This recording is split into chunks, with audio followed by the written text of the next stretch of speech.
Hello les filles, comment ça va? J'espère que vous allez bien. On se retrouve aujourd'hui pour un nouveau vlog. On commence en plus la semaine ensemble étant donné qu'aujourd'hui on est lundi. On vient de rentrer avec Isaac, on est allé faire quelques petites courses notamment au magasin bio parce qu'en fait je voulais faire mon propre lait végétal. En fait, comme vous le savez, moi j'aime bien consommer du lait végétal mais aussi j'aime bien consommer du lait de vache. Et quand je prends du lait de vache, je prends du lait cru, donc non pasteurisé et tout ça. Alors déjà, bon, tout ce qui est produits laitiers, faut pas, d'après ma naturopathe, n'est-ce pas, faut pas en manger tous les jours. Normalement, c'est 2-3 fois par semaine. Et c'est vrai que j'avais tendance à consommer du lait cru à forte... tous les jours en fait, hein, pour rien vous cacher. Et puis j'y allais bien, enfin voilà, je prenais une demi-tasse comme ça. Après bon, moi j'ai rien constaté de particulier, mais bon, c'est vrai que j'aime bien couper un peu et pas toujours trop en abuser, en tout cas des produits laitiers de manière générale. J'avais envie de faire mon propre lait végétal. Techniquement, c'est pas du lait, c'est du jus, mais bon, on va dire lait.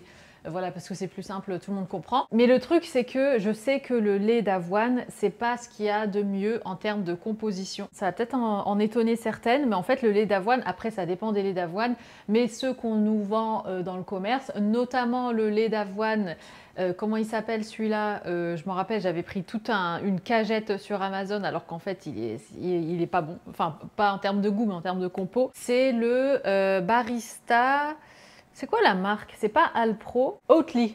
Voilà, le fameux lait Oatly en termes de compo, c'est une catastrophe. Et du coup, je me suis dit bon là il faut, enfin voilà, je voulais une alternative bien évidemment, mais dans le commerce les alternatives en fait elles me conviennent pas spécialement. J'ai déjà aussi essayé de faire mon propre lait d'avoine à l'extracteur de jus et pour moi ça n'a pas du tout été, le goût était vraiment pas bon, enfin j'ai pas du tout aimé. Vu que je cherche un truc qui va potentiellement bien s'associer à mon café, je trouve que, en tout cas moi personnellement, j'aime pas l'association lait de coco et café, j'aime pas le goût. Lait d'amande, pareil, je trouve que ça a quand même un goût d'amande et tout ça. En fait, moi je cherche quelque chose d'assez neutre. Et puis avec le lait d'avoine qui me convenait. En plus, le lait d'avoine c'est bien parce que ça mousse bien et tout. Tout ce qui est soja et tout ça, moi je me méfie parce que soja, j'ai entendu un peu tout et son contraire. Il y a des personnes qui disent que voilà que c'est bien et d'autres qui disent que pour les hormones féminines, il me semble que c'est pas terrible. Surtout que le soja, bon après il y a du soja sans OGM et tout ça, mais bon je me méfie en tout cas du soja. Et il me semble d'ailleurs que pour l'hypothyroïdie, le soja c'est pas terrible, il me semble. Hein. Bref, tout ça pour dire que du coup j'ai voulu me tourner vers un lait neutre et donc je me suis tournée vers le lait de noix de cajou. Et donc j'ai fait mon premier lait de noix de cajou. Je ne peux pas encore le goûter étant donné que je jeûne. C'est soit le dernier jour, soit l'avant-dernier jour du ramadan, selon ce qui sera décidé ce soir. Parce que comme vous le savez, le ramadan, en fait, c'est un mois lunaire. Et donc, ça dépend en fait de la lune, à quel stade elle en est. Et donc, selon l'observation du ciel et de la lune, on saura si le mois se finit ce soir ou s'il se finit demain soir. Bref. Je pars sur un autre sujet. Tout ça pour dire que j'ai pas encore pu le goûter, mais par contre l'odeur du lait est juste incroyable. Et en fait la raison pour laquelle j'ai souvent entendu parler du lait de noix de cajou et du lait de noix de macadamia, au-delà du fait que ce soit des laits qui soient bons pour votre santé, parce que enfin voilà c'est des oléagineux, surtout si vous les faites vous-même, vous savez ce que vous mettez dedans, mais aussi c'est des noix qui ont quand même un goût assez neutre. J'ai trop hâte de goûter ce soir, je vais vous montrer la bouteille. Et en fait la recette est très simple, donc je vous la mettrai en barre d'infos si vous voulez, mais en gros c'est des noix de cajou, de l'eau, une pincée de sel, de la pâte enfin pas de la pâte d'amande mais du beurre d'amande, pas du beurre de cacahuète mais du beurre d'amande. Moi j'ai découvert d'ailleurs ce beurre d'amande là qui est juste incroyable. Il est où? Ah mince, je l'ai déjà rangé. C'est celui-ci. Je prends ça au magasin bio, pareil, je ne l'ai pas encore goûté, mais ne serait-ce que ce qui est écrit là sur l'étiquette, je me suis dit, oh my god, ça doit être juste délicieux. Donc en fait, on est sur de la noix de coco, des amandes, donc du beurre d'amande, et des dattes. Et c'est tout. Alors, je vous lis littéralement l'étiquette, noix de coco 40%, amandes 40%, dattes 20%. Et c'est tout ce qu'il y a. Et il n'y a pas de sucre ajouté, à part le sucre des dattes, il n'y a pas d'huile ajoutée ni rien. Et l'odeur, elle est juste incroyable. Ça se présente comme ça, donc on voit bien qu'il y a de l'huile de coco qui a figé au-dessus et que au milieu, on a le beurre d'amande. Et ça a l'air juste dingue. Donc moi, j'ai voulu mettre ça pour avoir aussi un petit côté... ouais, je sais pas, la noix de coco et tout ça, ça m'avait l'air... en petite quantité, en tout cas, ça va.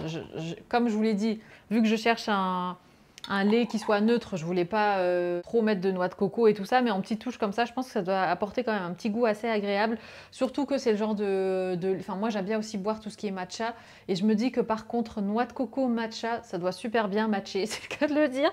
Et puis après, c'est un petit peu... Alors, soit vous mettez du sirop d'érable. Moi, j'ai mis ça pour sucrer un peu quand même le lait. C'est du sirop de fleur de coco. Et puis voilà, et c'est tout. Et franchement, vous mixez bien le tout pour que ce soit bien onctueux. Et ensuite, vous versez tout dans une bouteille. Donc moi, j'ai pris une bouteille en verre. Et regardez, ne serait-ce que la couleur. On est sur un lait ou un jus qui est quand même bien blanc. On n'est pas sur un truc transparent, dilué, si vous voyez ce que je veux dire. Donc je ne sais pas s'il va mousser. Bon, je lui en demande pas tant, je lui demande juste qu'il soit bon et qu'il se marie bien avec mon café et avec mon matcha. Mais voilà, j'ai trop hâte de tester. Et je sais que donc, comme je vous l'ai dit, il y a aussi des personnes qui font ça avec des noix de macadamia.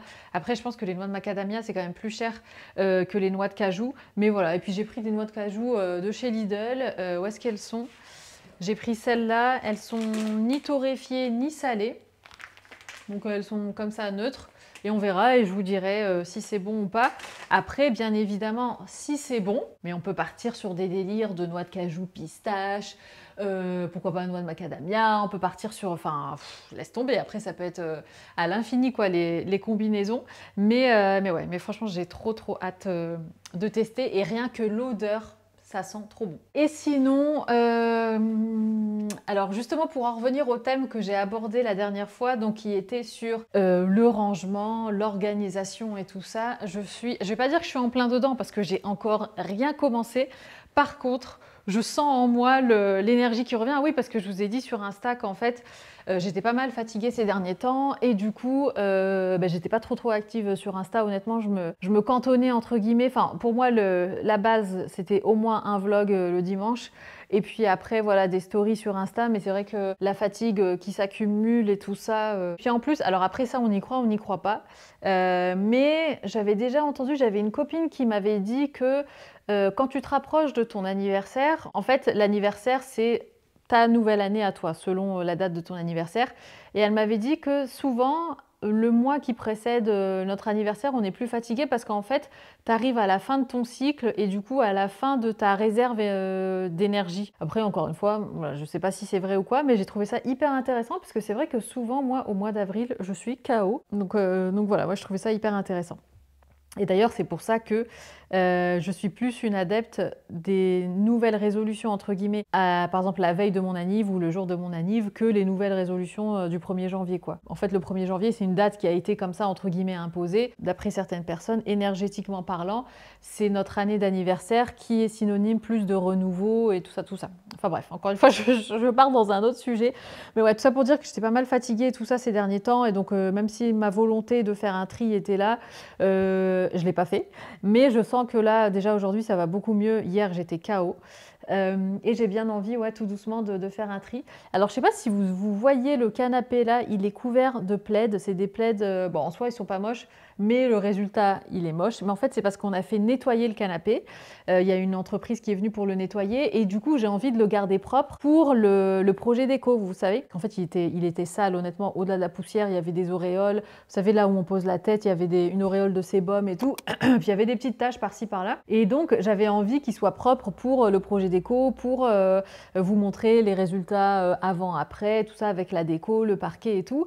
Et donc, je m'étais dit, on s'était dit qu'il fallait qu'on fasse nettoyer le canapé. Donc, on a fait nettoyer le canapé, mais en attendant, bien évidemment, j'ai pas envie qu'il soit resale, qu'on le ressalisse.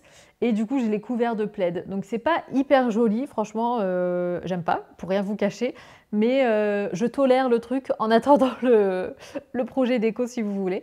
Et pourquoi je vous parle de ça? Oui, parce que voilà, ça fait partie d'un tout, de l'organisation de la maison et tout ça.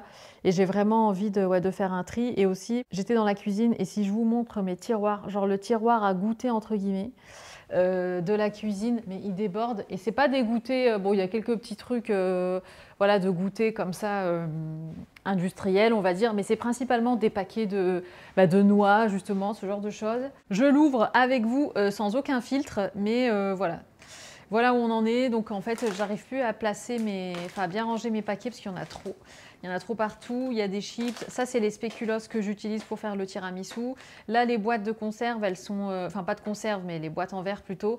Elles sont toutes vides. Il faut que je les remplisse. Mais le truc, c'est que j'ai pas forcément assez de boîtes, enfin de bocaux plutôt, pour toutes les, par exemple, les fruits secs, les différentes variétés de fruits secs que j'ai et tout ça. Bref. Et tout ça pour dire que ouais, j'ai bien envie de... Enfin, ça rejoint ce que je vous disais sur le tri et tout ça. Ça m'amène à mon autre point, qui est que j'aimerais bien, en fait, mettre une étagère ici. Alors, soit une étagère, enfin, qu'on pose, quoi, qui n'est pas fixée au mur, soit des étagères comme ça, fixées au mur. Mais le truc, c'est que moi, comme j'ai envie de mettre des choses qui sont assez lourdes, je pense pas que ça serait... Et c'est du placo. Du coup, j'aurais trop peur qu'on arrache le mur, enfin que tout tombe et tout ça, que ce soit trop lourd. Parce que j'ai envie de mettre de la jolie vaisselle, j'ai envie de mettre mes livres de cuisine qui sont rangés dans des placards.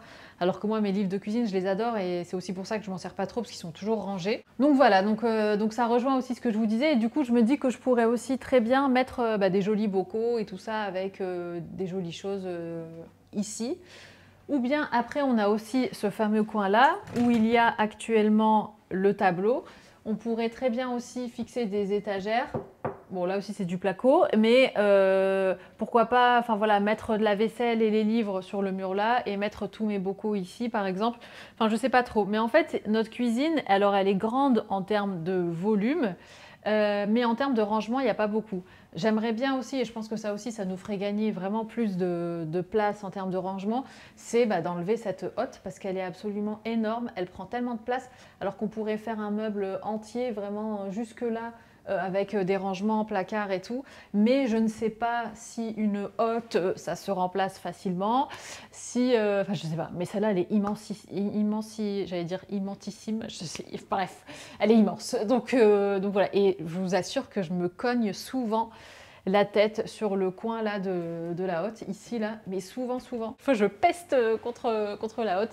Mais bon, bref. Donc voilà un petit peu ce qui me traverse l'esprit actuellement, avec les beaux jours, le printemps, l'envie de trier, de ranger et tout ça. D'ailleurs, pour mon dressing, je pense qu'on va y aller demain. Là, Isaac, il a mal à la tête depuis hier, donc je lui ai dit, écoute, non, on va attendre que tu ailles mieux quand même, surtout que...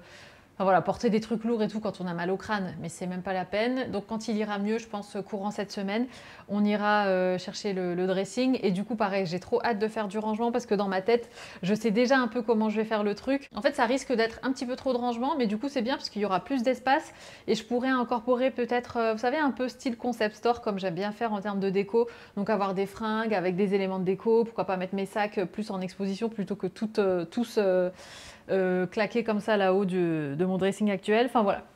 Donc voilà où on en est. Et voilà du coup un petit peu le mood de cette semaine qu'on commence ensemble. On est à présent dans mon dressing et en fait j'ai reçu les pièces que j'ai commandées, vous savez, de différentes marques dont je vous avais parlé. Est-ce qu'il me manque un truc ou pas? Non, je crois que j'ai tout reçu. Bon, il n'y a pas grand-chose, mais yes my love. Ouais, tiens, pourquoi t'as pris le disque dur français? Je n'ai pas compris. Bientôt ici, il y aura un dressing, tu sais? Tu pourras plus te mettre là. Je pourrais plus le mettre là. Et ça va aller où? Bah ça, je pense que je vais... Alors, soit ça va là, parce que je sais que ça rentre ici, ce qui était là à un moment, et le miroir à côté, ou bien sinon, je le vends. Du coup, je sais plus où j'en étais, mais oui, donc j'ai reçu mes récentes commandes. Donc, il y a notamment la veste matelassée End of the Stories, dont je vous avais parlé. J'ai pris une paire de... Alors, c'est du haut de mes 36 ans, bientôt 37, dans moins d'un mois. J'ai commandé ma première paire de Birkenstock ou Birkenstock ou Birk ou Birkenstock, bref. Mais en tout cas, ouais, j'ai commandé ma toute première paire, donc on verra ce que ça donne. Puis après, j'ai 3 pièces de marque donc, que je vous avais dit que je connais pas. Le constat que j'ai pu faire à chaque fois, c'est qu'en général, les petits, les e-shops et tout, qui sont pas made in China, qui viennent pas en fait de... Vous savez, parce je trouve qu'il y a deux types de petites marques, de petites boutiques. Vous avez d'un côté les petites boutiques qui vont aller se servir entre guillemets, ou en tout cas qui vont avoir pour fournisseurs par exemple tout ce qui est Aubervilliers, Paris et tout ça, et donc techniquement c'est du, je pense, je me trompe peut-être, mais je pense que c'est pour la plupart du Made in China, du coup qui est ensuite importé en Europe. Des fois c'est écrit Made in Italy, mais on sait aussi que des fois c'est juste l'étiquette à la fin qui est cousue en Italie, mais le produit vient de Chine, ce genre de choses. Donc il y a ce genre de petites marques. Et il y a aussi d'autres petites marques qui sont, elles, pour le coup, vraiment fabriquées en Europe, enfin en Europe et plus particulièrement dans le pays d'où vient cette marque.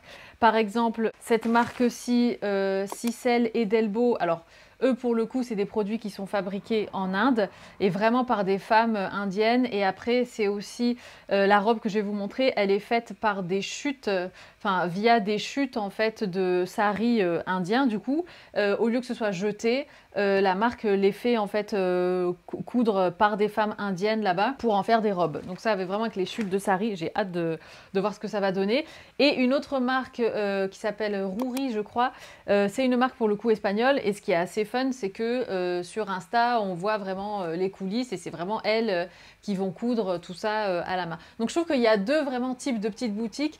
Et aussi le constat, après c'est pas une critique, mais c'est vrai que j'ai remarqué que du coup les petites marques qui sont fabriquées en Europe et tout ça, c'est forcément plus cher que des fringues qui vont venir de Chine ou bien des fringues de H&M ou de Mango ou de voilà tout ça. Donc ça c'est quelque chose à prendre en compte et c'est en ce sens-là que je trouve que même si on a envie, des fois il y a des personnes qui veulent bien faire, qui veulent bien consommer et tout ça, mais je trouve que c'est pas toujours évident parce que ça correspond pas toujours au panier moyen des personnes et il y a des personnes qui juste pour des raisons financières ne peuvent pas se permettre de tout le temps acheter dans des boutiques made in Europe ou made in France ou made in je ne sais où, enfin voilà, où c'est un circuit court parce que c'est plus cher et que du coup, voilà, les temps sont durs malheureusement.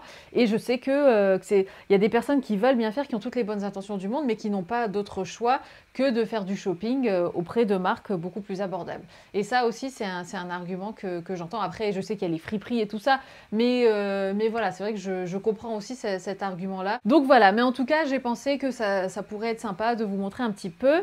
Et donc, alors, voici la pièce que j'ai commandée sur le site du coup espagnol qui est donc la marque Rouri et j'adore. Alors tout ce que je vous montre là j'ai pas encore essayé mais vous savez à quel point j'aime tout ce qui est enfin voilà pantalon. Moi j'ai un peu cet esprit de pantalon, bon c'est vraiment un pantalon de pyjama pour le coup blanc et bleu rayé de chez H&M que j'adore porter et je trouve que ça pareil ça a une superbe dégaine je trouve. Alors ça faudrait le mettre voilà avec pourquoi pas un t-shirt oversized, c'est vraiment un truc à la cool et tout ça, pourquoi pas le mettre avec du coup les Birkenstock. J'ai beaucoup aimé ça, il m'a l'air, je sais pas s'il sera assez long sur moi, bon presque ça va, mais ouais en tout cas trop beau et donc fait à la main pour le coup et c'est vrai qu'on voit les nanas coudre les différents articles et sur le site donc il y a même des blouses, vous savez les blouses qu'on voit actuellement avec les nœuds là et tout au milieu, tout ça, enfin c'est très tendance en ce moment et j'avais adoré ce pantalon. Tant qu'à faire, je vais déballer le paquet Sicel. Et donc là, chez Sicel, j'ai pris un top et une robe. Donc la fameuse robe faite avec des chutes de sari. Et rien que pour ça, je me suis dit, non mais les couleurs, elles vont être dingues. Regardez, donc ça c'est la robe et ça c'est le top. Et pareil, ça non plus, honnêtement, c'était pas donné. Mais voilà, pour une robe comme ça, voilà, on n'en achète pas tout le temps. Je me dis, voilà, pour la saison et tout, ça peut être sympa. Et justement, elles expliquaient que comme c'est des saris qui ont déjà été portés et tout, il peut des fois y avoir des petits défauts, des petites taches et tout. Mais c'est pour dire aussi que vous portez une pièce qui a déjà été portée et qui a déjà une histoire et tout ça. Je pense. Ah non, j'allais dire ça sent l'encens, mais c'est parce que j'ai allumé de l'encens. Non mais waouh, incroyable. Alors je ne sais pas si ça va m'aller. J'ai l'impression que c'est vachement étroit au niveau de la taille. Ah, quoique non, c'est élastiqué, regardez derrière. Bon, pas beaucoup, mais... Ah, si. Bon, on verra comment ça tombe sur moi. Je ne vais pas essayer aujourd'hui. Bon, pour vous, c'est dans la même vidéo, mais moi, je sais que j'essaierai demain parce qu'aujourd'hui, j'ai pas le courage. Là, c'est la fin de la journée. Magnifique cette robe. Les couleurs sont incroyables. Et il y a tellement de choix, honnêtement. Enfin, moi, je ne savais plus où donner de la tête avec les couleurs. Après, c'est des pièces, il me semble, uniques. Et donc, il n'y a pas toutes les tailles pour tous les modèles. Magnifique. Et donc, normalement, vous avez la taille marquée. C'est le modèle Juno, mais Juno en court. Parce que vous allez voir, il y a long. Moi, je préférais le long. Mais il n'y avait plus ma taille dans les teintes et les couleurs que j'aimais bien. Mais donc, on voit bien que c'est vraiment un assemblage de différents tissus qui donne cette robe comme ça absolument magnifique. J'espère vraiment qu'elle va m'aller. Donc moi je l'ai prise en SM et c'est Juno comme vous voyez, mix dress. Donc c'est un mix de différents pentes de tissus de sari selon ce qu'elles avaient en stock quoi. Mais ce rose comme ça, magnifique. Et donc la blouse que j'ai prise, alors ça, cette blouse, je pense pas que ce soit, enfin voilà, avec l'esprit sari et tout, je pense que c'est des vrais tissus, enfin qui prennent. Mais j'ai adoré cette blouse, elle est incroyable. Je pense que, ouais, de mémoire, la blouse était plus chère que la robe d'ailleurs. Waouh, ah non mais waouh cette blouse. Je sais pas si vous voyez le détail, le travail et tout ça. Et elle pèse quand même son poids. Je pensais que ça allait être un tissu très très fin et tout, mais c'est hyper quali au toucher. Et vous avez comme ça ici, c'est resserré au niveau des poignets. Non mais dingue. J'ai tellement hâte de l'essayer. Alors comme bah, c'est ça les blouses dont je vous parlais, donc c'est vraiment la grande tendance des blouses à nœuds comme ça. Après c'est ouvert en dessous, hein. Du coup on voit tout. Donc moi voilà, comme vous le savez, j'aime bien mettre un petit débardeur en dessous. Et j'ai fait exprès de prendre cette couleur comme ça. Si je veux mettre un débardeur noir, bah, ça se fond un peu parce qu'il y a du noir dans la blouse, ou bien après on peut mettre un débardeur couleur nude, enfin couleur de votre peau, et comme ça se fond aussi. Mais ouais, trop beau. Et ça, je le vois bien justement très décalé, parce que là, ça fait un petit peu cucu, bon, peut-être pas cucu la praline, mais voilà, ça fait très fifi, très girly, et tout ça, les volants, les neuneux et tout. Mais donc moi, je viendrais vraiment décaler ça avec un pantalon plutôt baggy, quitte à mettre mes birks avec. Voilà, quelque chose de sport, jean, nonchalant, pour vraiment casser le style.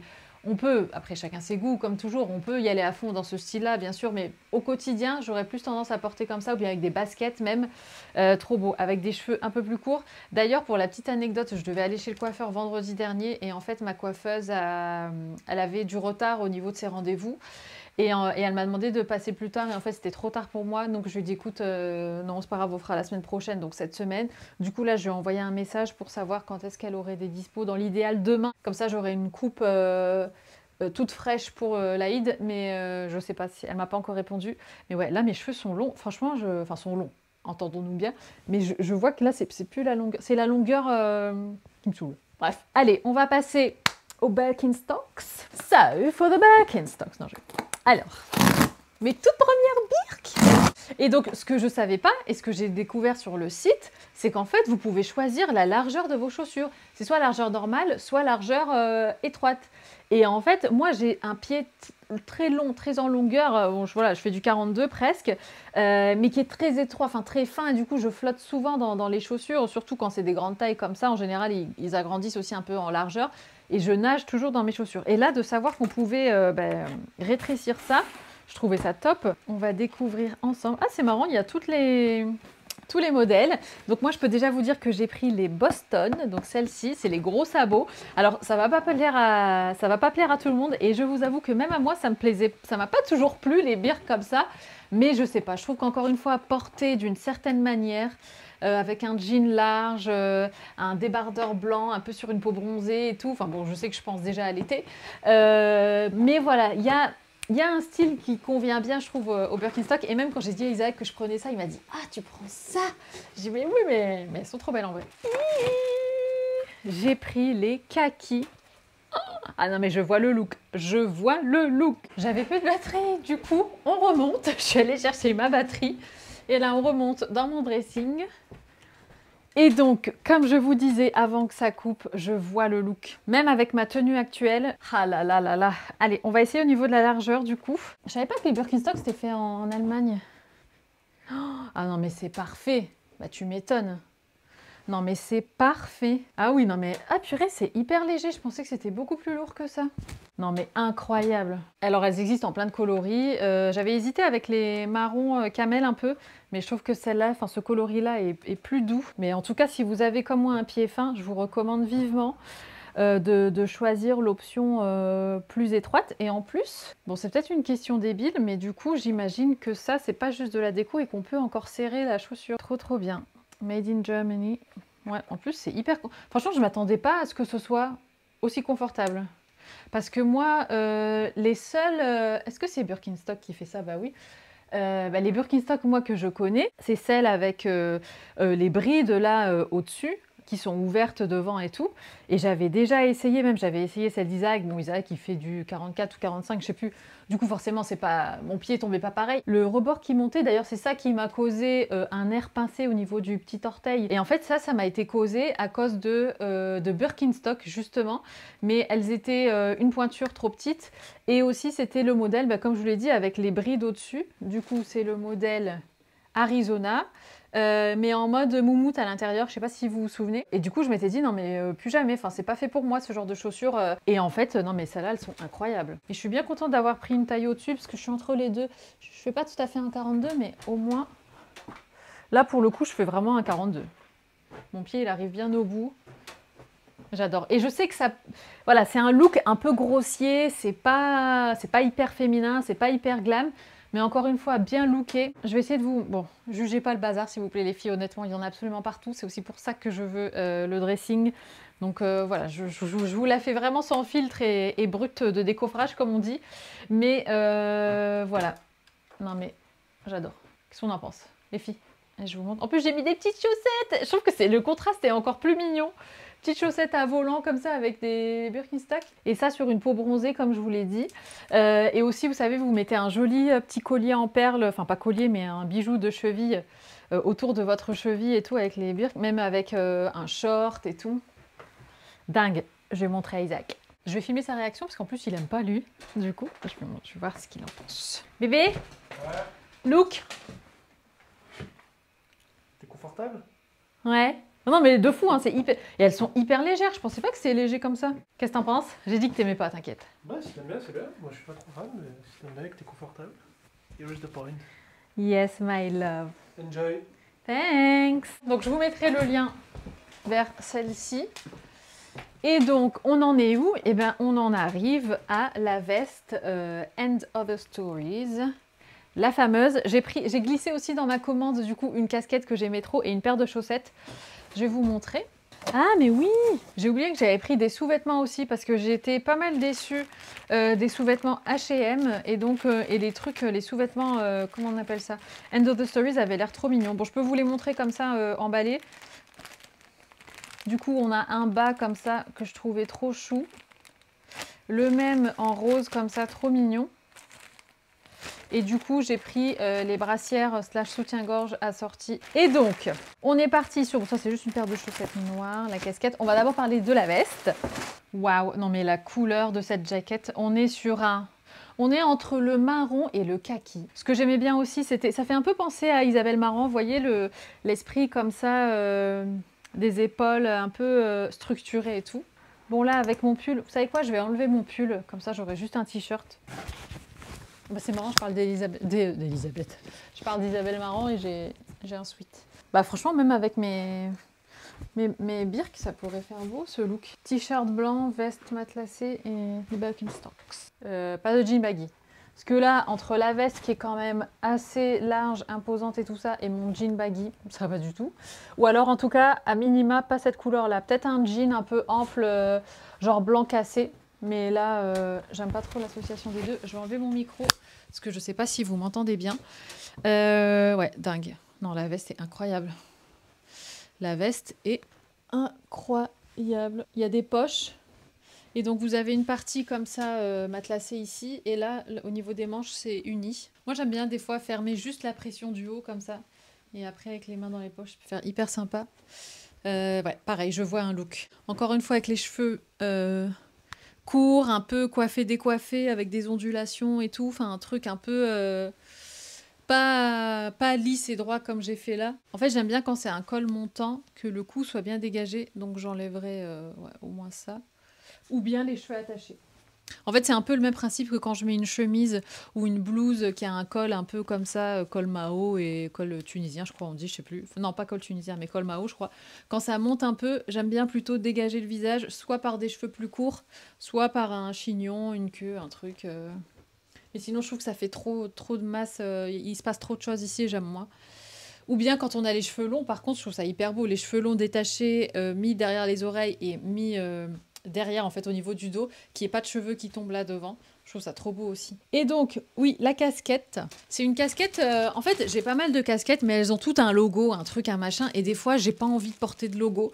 J'ai pas envie qu'on sache de quelle marque ma casquette est. Des fois, j'ai juste envie d'une casquette toute simple. Même les casquettes, vous savez, New York, la New Era et tout. Des fois, non, j'ai juste envie qu'il n'y ait rien d'écrit sur ma casquette. Du coup, j'ai pris ça. En fait, c'est une casquette qui a un effet un peu vintage aussi. Du coup, j'aimais bien. Elle existe aussi en bleu, je crois. Si jamais, mais elle se présente comme ça et je l'ai trouvée trop belle. Et chose que je ne savais pas ou que j'ai découvert en tout cas très tard, il n'y a pas très longtemps, c'est qu'en fait quand vous serrez une casquette comme ça, moi à chaque fois je m'efforçais à essayer de rentrer le truc pour pas qu'il y ait de bosse, mais en fait si vous retournez ici, là, et ben vous avez accès à la languette. Et donc il suffit juste de tirer comme ça. Et moi, combien de fois j'étais genre en mode hyper patiente à essayer de bien rentrer le truc et tout. Mais en fait, vous avez accès à la languette par-dessous. Sachez-le au cas où, si jamais, je pense que tout le monde le sait et que j'étais la dernière à pas le savoir, mais si jamais, je vous glisse l'info. Ce qui est marrant, ce qu'il faut savoir, c'est que toute la journée, je suis fatiguée. Et dès que je me mets à filmer, à vous parler et tout, je suis en mode 200 à l'heure. Je sais pas pourquoi. Yes, ça c'est good. Ensuite, j'ai pris, c'est juste une paire de chaussettes noires parce qu'en fait, vous savez, j'ai des mocassins noirs de chez COS. Ils les ressortent tous les ans. Ils étaient déjà là, je les avais achetés au printemps dernier et ils les avaient ressortis pour l'automne dernier, donc là en septembre 2023. Et je suis sûre que là, ils y sont encore. Ils existent en noir et en blanc. Et en fait, vous savez, j'aime bien le look des mocassins avec des chaussettes. Mais des fois, c'est bien aussi, je trouve, d'avoir une chaussette ton sur ton avec le mocassin. J'ai pas toujours envie de partir sur un délire de chaussettes blanches avec mocassin noir, même si j'aime bien, je trouve ça hyper mode. Et du coup, c'est pour ça que j'ai pris une paire de chaussettes noires comme ça, fines. Voilà, de bonne qualité et tout ça, pour changer. Et c'est vrai que moi, j'ai plein de chaussettes. Franchement, on peut pas dire que je manque de chaussettes. Mais par contre, j'ai 0 chaussettes noires. D'ailleurs, en parlant de chaussettes, Uniqlo aussi font des chaussettes de dingue parce que Isaac en a commandé pour lui. Et il les a reçues, il les met tout le temps et tout. Et franchement, elles sont incroyables. Et honnêtement, elles ressemblent, on dirait limite les mêmes. Mais vous voyez, c'est une chaussette assez fine comme ça, mais qui fait quand même hyper quali. C'est pas une chaussette de sport, trop belle. Et du coup, c'est pour aller avec... J'adore ces mocassins, ils sont en cuir, qualité top de chez COS. Donc c'est pour aller avec ça. Et des fois, ouais, par exemple, mocassin avec un pantalon, par exemple un jean un peu coupe droite, limite slim, pas skinny, mais voilà, assez proche du corps.